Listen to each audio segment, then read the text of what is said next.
I, this is a case of being under tyranny and one group dominating the marginalised, which is a genocide.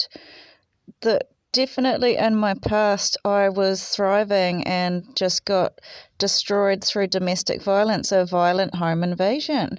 And they really marketed me as somebody that just lies on the couch and eats chips, and that was a false reality. Back then I was definitely really proactive in my work. I had two jobs. I had a job at Absolute Domestics and Access Health, I think it was called. I was transitioning through to the other job, and I just got killed. I was really happy about this job. It was nationwide. I knew I could travel. It was real stable. So, and it was something I was really good at, and I just got ruined. Plus, they paid for all your education, and it's just kind of like, I want to know why I'm being held hostage. Like, in that case, they just hijacked my whole persona and killed me off to the country, and I was forced to move then. So that was a crime against humanity then, but there's no police. And actually, the police kind of, I think at the time, said something about this hard drive at the landlord's that, if we talked about it, they were going to make this man's work suffer in his status, so they buried him.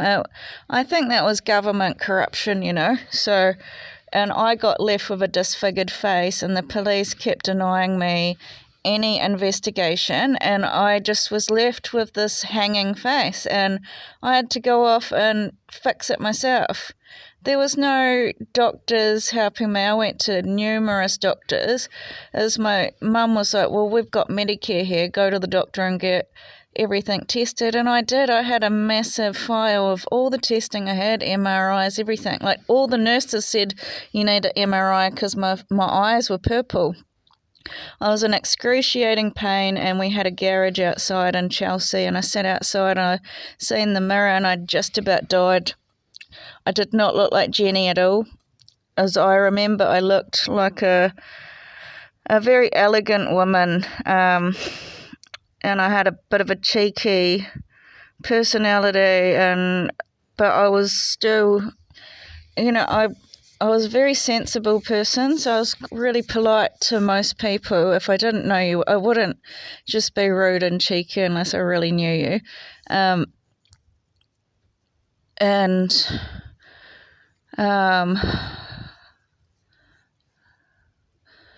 What else would I say? Anyway, it was very excruciating, and my family basically said I was powerless to do anything and to move on. And I felt like I was unjustly ruined and without any consequences for the bad people. And I've always had a strong sense of justice in my upbringing, and I just this is what makes me suicidal, is because the structures in my life and the belief systems were just sort of ruined. And my face was ruined, and everything went ugly from that day on.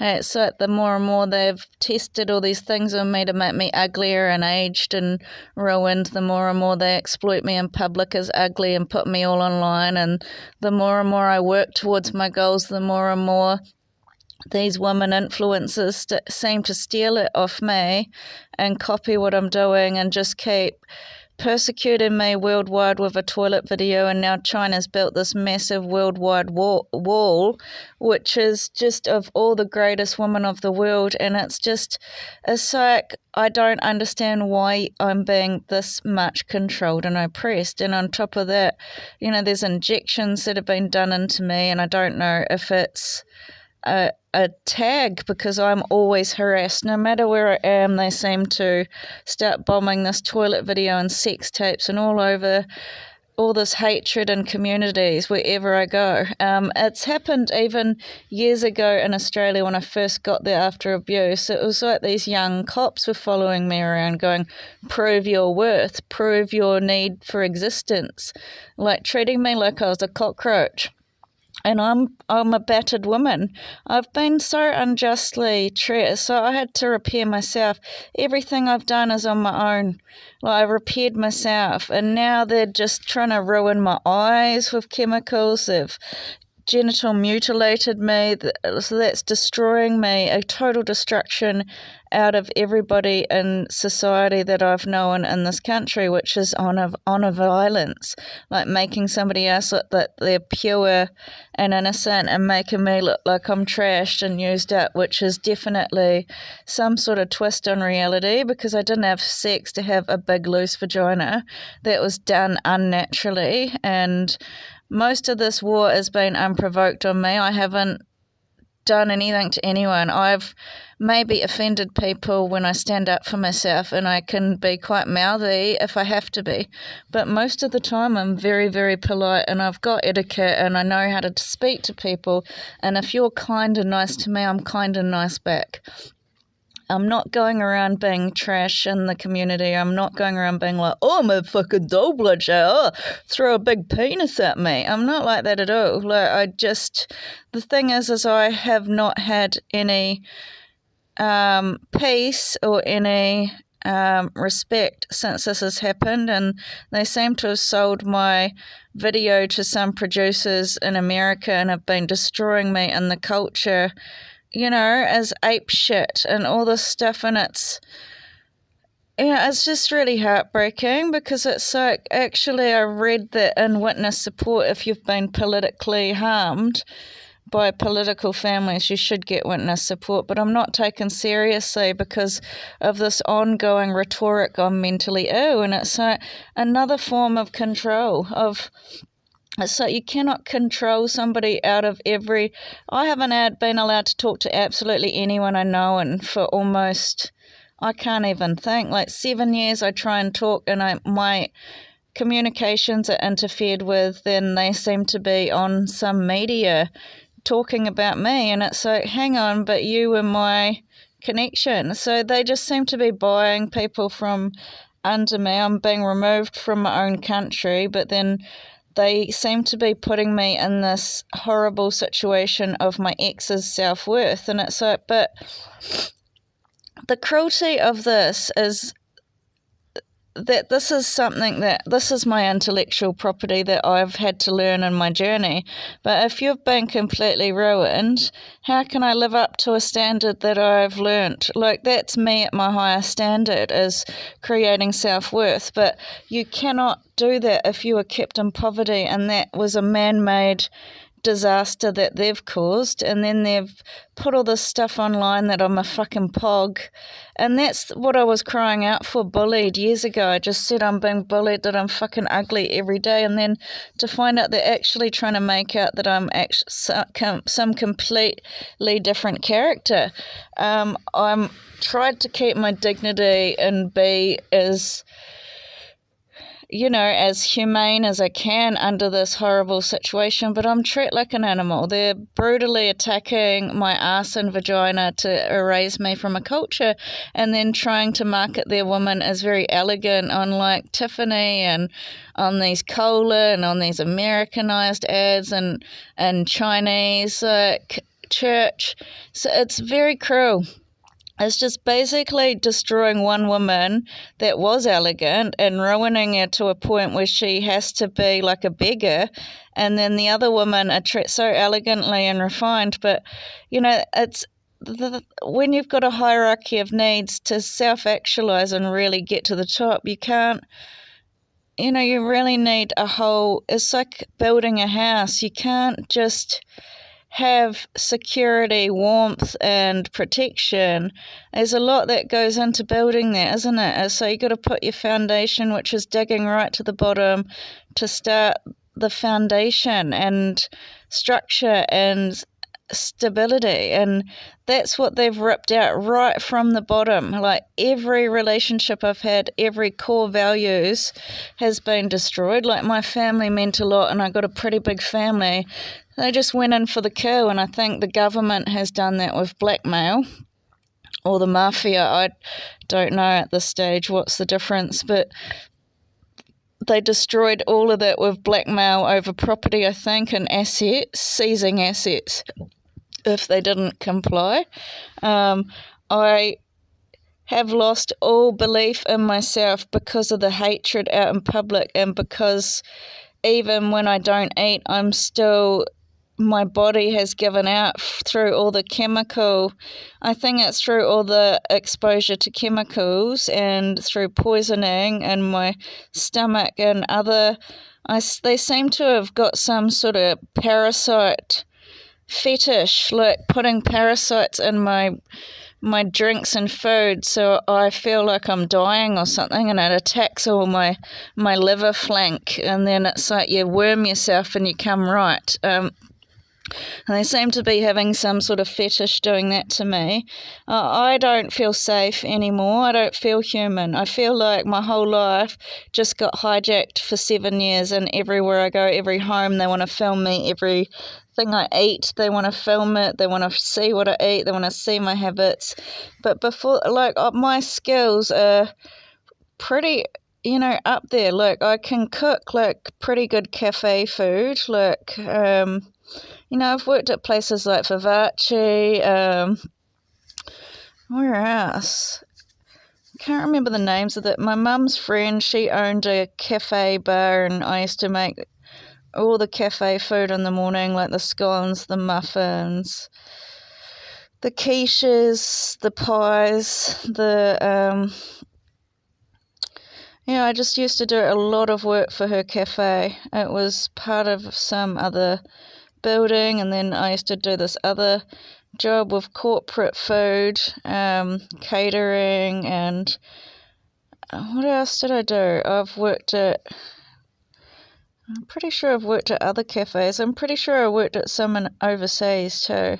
I've done a lot of different hospitality food. I'm not a chef, but I really love food, and I really don't believe you need to be a chef to have good food. My food that I kind of lean to is healthy,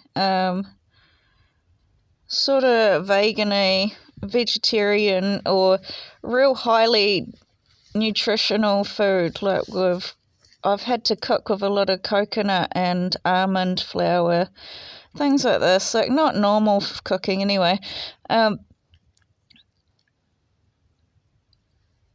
But really, it is modern cooking, and my other thing was I started creating all this stuff to keep positive, and it was like these women in the government just kept abusing me in my home, like stealing all my ideas, made a business out of theft, and she's just acting like she's some poor mother that needs the money, but she's actually stolen a whole business that I was creating through the bones of my ass, and I didn't have anything but a shelter.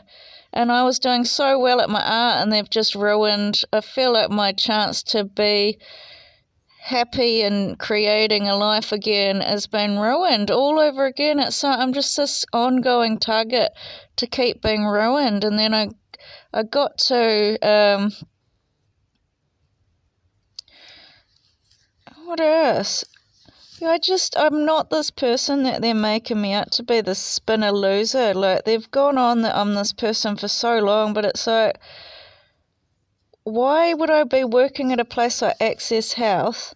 That's kind of middle class, isn't it? And then before that, I've been a designer for 12 years. I've got good taste. I actually know what good taste is, but you can't, if your governments, and it's not just New Zealand, it's a worldwide thing, they're actually holding the resources for me building my own life. So that's just a real abuse of power.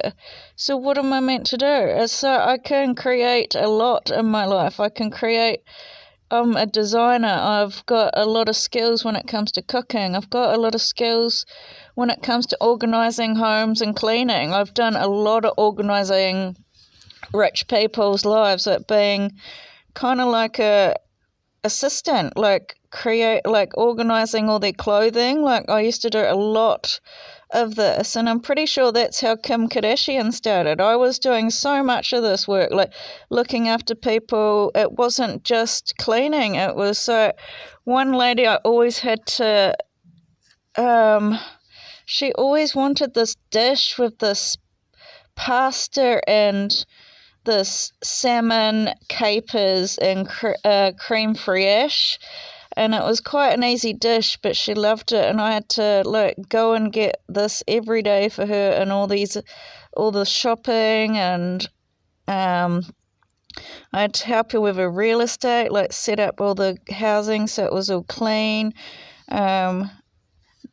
The houses are clean, but make sure everything, raking, doing all the gardening, putting the floral arrangements everywhere, organising, sort of like interior design. And then, I've just had enough of it. And then it's kind of to find out your ex-partner is actually doing a dream of mine and then creating it with another woman, and then taking all my friends is just another punch in the face.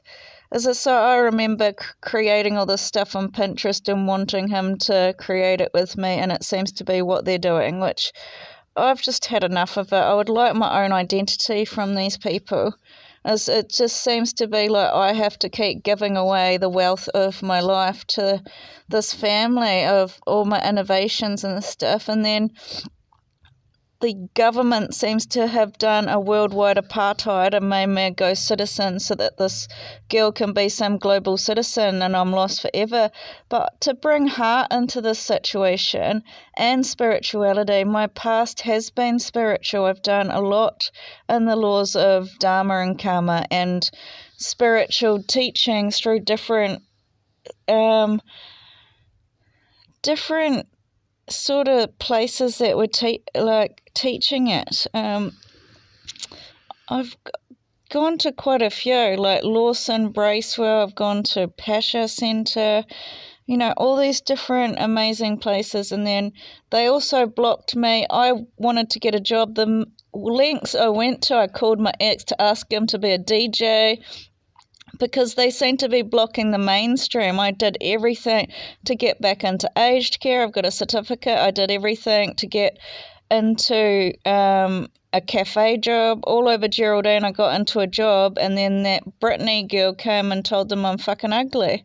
It's just a losing battle. It's like they don't actually want me to work. They want to keep me down as they rise and rise and rise and keep stealing everything I create. And I'm an abundance of resources to survive, and it's not for a bunch of jumped up rich people. It was actually, my resources are here for poor people that need it, that need a way to survive. Not this shouldn't be stolen from rich families that want to just keep beating me out of my honor. They already made their choices to be drug dealers and all this kind of stuff. Why should I have to keep giving up everything that I know to these people? And all you've done is made this girl a trillionaire out of my knowledge, and it's like, well, really, this knowledge is that I would want to share, and my beauty isn't for these women that are getting into Hollywood. It would be for poor people, because they are the ones that need to get back on their feet.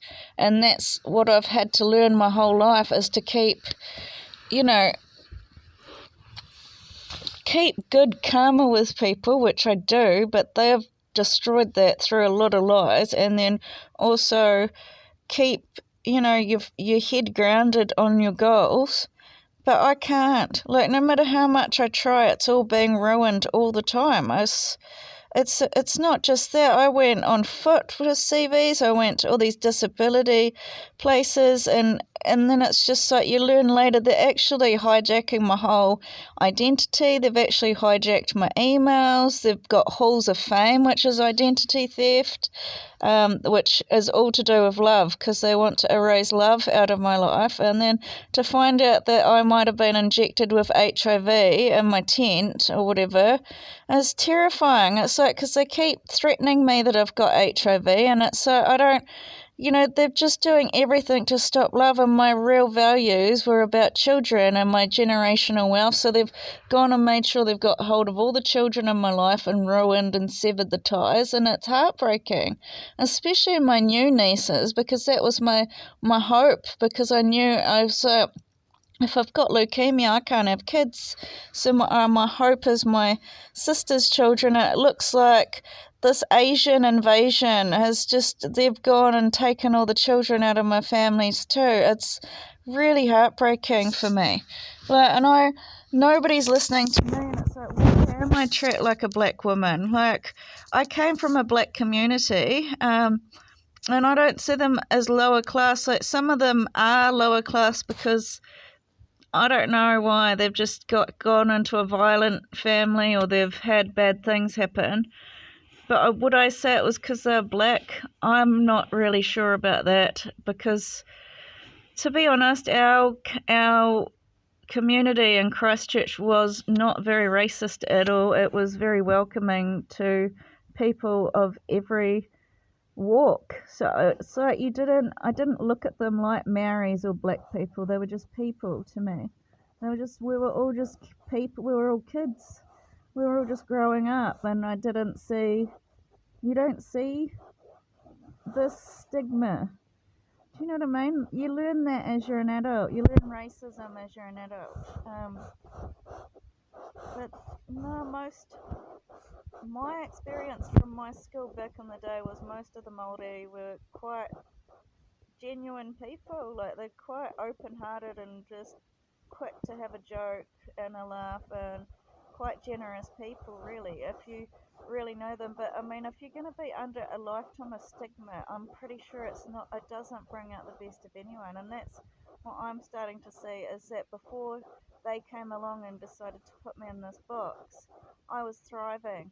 And before they've put me under this fascist beauty, I was thriving. I've been chained up to these women for years, like comparing me and then exploiting me with this video. And now it's like they've actually destroyed every part of my body. I don't believe this is the country for me, because it's been a genocide here. They've wiped out everybody I know, and it's not fair, and I'm being internationally punished by the Asians blocking me migrating with, they're being inhumane, like blocking me with diplomacy by these angry videos, but I'm being tortured. Why before the regime have I always been calm, peaceful, and before the violence I had class? Like, I might have been still a trash bag that went to work and did cleaning, but I still had class. Like, I still was around really rich people. I was still, I still had etiquette with people. I still had some really cool friends, and I'm not allowed to have fun for so long now. You don't know what it's like, how bad it's been.